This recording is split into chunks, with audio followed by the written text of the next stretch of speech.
సింహరాశి వారు చక్కగా సూర్య నమస్కారాలు చేయడం, ఆదిత్య హృదయం పారాయణం చేయడం చక్కటి శుభయోగాలను కలిగిస్తుంది. అలాగే సూర్యునికి ఆర్ఘ్యం ఇవ్వటం కూడా మంచి ఫలితాలు ఇస్తుంది. చక్కగా ఎర్రటి పూలు, అలాగే రాగి చెంబులో చక్కగా గంగాజలాన్ని వేసి, పూలు వేసి, పసుపు కుంకుమత వేసి చక్కగా సూర్యభగవాని వైపుకి చక్కగా మీరు ఆర్ఘ్యంగా ఇచ్చినట్లయితే చక్కటి దాన్ని సూర్యోపాసన అంటారు. ఇది తెలుసుకొని చక్కగా చేయండి. అలాగే ఆదిత్య హృదయం కానివ్వండి, సూర్యాష్టకాన్ని కానీ పారాయణ చేస్తున్నట్లయితే అపుత్రో లభతే పుత్రం. కాబట్టి ఎలాంటి ఏదైనా లభించగలదు.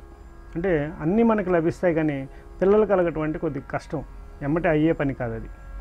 అలాంటిది సూర్యోపాసన చేస్తే పుత్రుడు కూడా ఉదయిస్తాడు అని చెప్పడం జరిగింది. కాబట్టి తప్పకుండా మనం సాధించలేనిది ఏమీ లేదు సూర్యోపాసన వల్ల.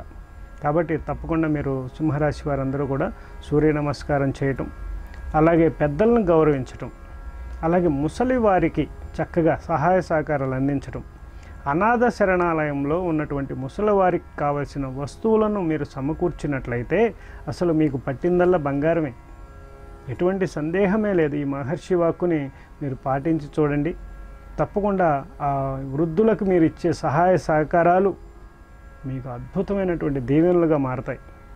ఎన్నో యాక్సిడెంట్స్ నుంచి మిమ్మల్ని కాపాడతాయి, ఎంతో మానసిక అశాంతి నుండి మిమ్మల్ని రక్షింపబడతాయి.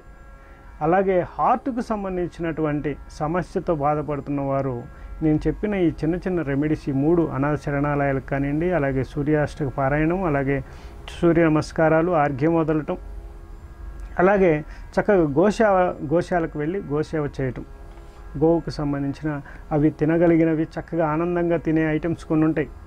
అది ఆవు చక్కగా కొన్ని వస్తువులు లొట్టలు వేసుకుంటూ తింటుంది, అది అలాంటి అవి తినిపించటం, ఇలాంటివన్నీ కూడా చాలా చిన్న చిన్న పరిష్కార మార్గాలు.